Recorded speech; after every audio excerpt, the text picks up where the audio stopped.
రిజర్వేషన్లు ప్రకటించడంతో తెలంగాణలో మున్సిపల్ ఎన్నికల వేడి రాజుకుంటోంది. ఓటర్ల జాబితాల తయారీ దశ నుంచే ప్రధాన రాజకీయ పక్షాలు రంగంలోకి దిగేశాయి. ఎవరికి వారే తమకు కావాల్సిన పేర్లు ఎన్నున్నాయోనని లెక్కలు వేసుకుంటున్నారు. అయితే విడుదలైన ముసాయిదా జాబితాల్లో కుప్పలు తెప్పలుగా తప్పులు దొర్లడంతో అందరిలోనూ ఆందోళన నెలకొంది. ఇది ఎవరి పొరపాటో ఎవరికి గ్రహపాటుగా మారుతుందో తెలియని అయోమయంలో నేతలు కొట్టుమిట్టాడుతున్నారు. ఇంతకీ నిజామాబాద్లో ఓట్లు రేపుతున్న కలకలమేంటి? నేతలు పడుతున్న పాటలేంటి?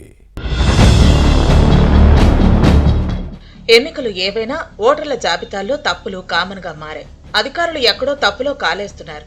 గతంలో జరిగిన పొరపాట్ల నుంచి గుణపాఠం నేర్చుకోకుండా మళ్లీ అవే చేయటం సమస్యలకు కారణమవుతోంది. తప్పుల తడకల్లాంటి ఓటర్ల జాబితాలతోనే ఎన్నికలు నిర్వహించే పరిస్థితి ఏర్పడింది.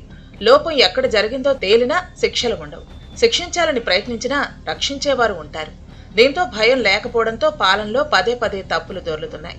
నిజామాబాద్ మున్సిపల్ కార్పొరేషన్ ఎలక్షన్ ఓటర్ల జాబితాలో ఇదే జరిగింది. జిల్లాలో గ్రామ పంచాయతీ ఎన్నికలు ప్రశాంతంగా జరిగాయి. ఓటర్ల జాబితాలో ఎక్కడా ఎలాంటి వివాదాలు రాలేదు. ఫిర్యాదులు అసలే లేవు. అంతకుముందు అసెంబ్లీ, పార్లమెంటు ఎన్నికల్లోనూ ఓటర్ల జాబితాల్లో పెద్దగా సమస్యలు రాలేదు. అయినా ఎక్కడో ఒకచోట ఓట్లు గల్లంతు కావటం, పోలింగ్ బూతులు మారటం లాంటివి అడపదడపా కనిపిస్తూ ఉంటాయి. అదేం చిత్రమో కానీ మున్సిపల్ ఎన్నికల ఓటర్ల జాబితాలో అడ్డగోలుగా తప్పులు జరిగాయి.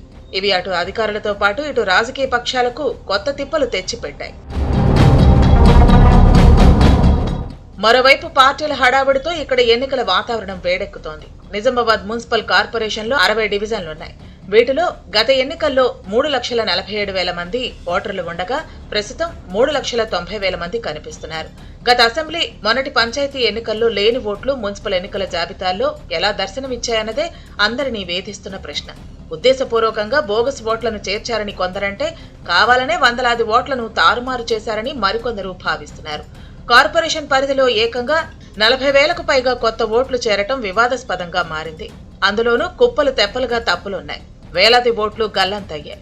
1వ డివిజన్ కాలూరులోని ఒక పోలింగ్ బూత్ లో 1000 ఓట్లు కనిపించకుండా పోయాయి. అవి ఏ ప్రాంతానికి వెళ్లాయో తెలియటం లేదు.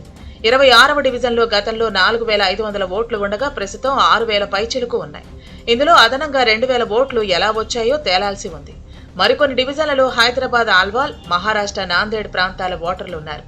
మరికొన్ని డివిజన్లలో నిర్మల్, కామారెడ్డి, సిరికొండ, భీమ్గల్, పెద్ద కొడప్గల్ ప్రాంతాల ఓటర్లు వచ్చి చేరారు. అడ్డదిడ్డంగా జాబితాలు కనిపించడంతో వివిధ రాజకీయ పక్షాల నేతలు ఆందోళన వ్యక్తం చేస్తున్నారు. వాస్తవానికి నిజామాబాద్ కార్పొరేషన్లో ఈసారి ప్రధాన పార్టీల మధ్య హోరాహోరీ పోరు సాగే అవకాశం కనిపిస్తోంది. BJP MP Arvind, party urban MLA Dhanpal Suryanarayana ఎలక్షన్లను ప్రతిష్టాత్మకంగా తీసుకున్నారు. నగరపాలక సంస్థపై కాషాయ జెండా ఎగరాలన్న పట్టుదలతో పనిచేస్తున్నారు. దీనికోసం గ్రౌండ్ వర్క్ చేస్తున్నారు. ఎంపీ అరవింద్ గత అసెంబ్లీ ఎన్నికల్లో అన్ని తానే నడిపినట్లుగా కార్పొరేషన్ ఎలక్షన్స్ లోనూ ప్రత్యేక ప్రణాళికతో ముందుకు సాగుతున్నారు. కొన్ని డివిజన్లలో ఇప్పటికే అభ్యర్థులను ఖరారు చేశారు. ప్రచార వ్యూహాన్ని సిద్ధం చేశారు. ఇంటింటికి చేరువయ్యేందుకు పార్టీ శ్రేణులను రంగంలోకి దింపారు. ఈ తరుణంలో ఓటర్ల జాబితాలు గందరగోళంగా మారటంతో బీజేపీ నేతలు ఆందోళన చెందుతున్నారు. తమకు అనుకూలంగా ఉన్న డివిజన్లలో ఓట్లను గల్లంతు చేశారని ఆరోపిస్తున్నారు. కొన్ని చోట్ల పక్క డివిజన్ల ఓట్లు కలిశాయి. కార్పొరేటర్ అభ్యర్థికి సంబంధించిన ఓట్లు గల్లంతవటం గందరగోళానికి దారితీస్తోంది. అయితే నిజామాబాద్ లో బీజేపీతో పాటు కాంగ్రెస్, ఎంఐఎం గట్టి పోటీ ఇచ్చే అవకాశాలున్నాయి.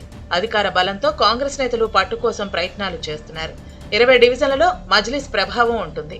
ప్రతి ఎన్నికల్లో 14 నుంచి 18 డివిజన్లలో ఎంఐఎం అభ్యర్థులు విజయం సాధిస్తున్నారు. ఈ క్రమంలోనే రాబోయే ఎన్నికల్లో ఎవరికి వారే అనుకూల పరిస్థితులు కల్పించుకునేందుకు ఆరాటపడుతున్నారు. దీనికోసం ఓటర్ల జాబితా తయారీ దశ నుంచే జాగ్రత్తలు తీసుకుంటారు. ఒకవేళ మున్సిపల్ ఎన్నికల ఓటర్ల జాబితాలో ఏవైనా మార్పులు, చేర్పులు చేయాల్సి ఉంటే అవి వందల సంఖ్యలో మాత్రమే ఉండే అవకాశాలున్నాయి. అది కూడా సంబంధిత అధికారుల ధృవీకరణతో ఆన్లైన్లో పొందుపరచాల్సి ఉంటుంది. కొత్తగా చేరే ఓటర్లను జాబితాలో చివరి పేజీల్లో ముద్రించి ఇస్తారు. కానీ అలాంటిదేమీ లేకుండా నేరుగా ఓటర్ల జాబితాలో వేలాది పేర్లు అడ్డదిడ్డంగా రావడంపై ఆగ్రహం వ్యక్తమవుతోంది. కొన్ని పేజీల్లో మధ్యలో ఇలాంటి తప్పుడు అడ్రస్లు, ఇతర ప్రాంతాల పేర్లు చేరటం పొరపాటున జరిగిందా లేక కావాలనే చేశారా అన్న అనుమానాలు వ్యక్తమవుతున్నాయి. ఎన్నికల అధికారులు ఎలాంటి క్లారిటీ ఇస్తారో చూడాలి.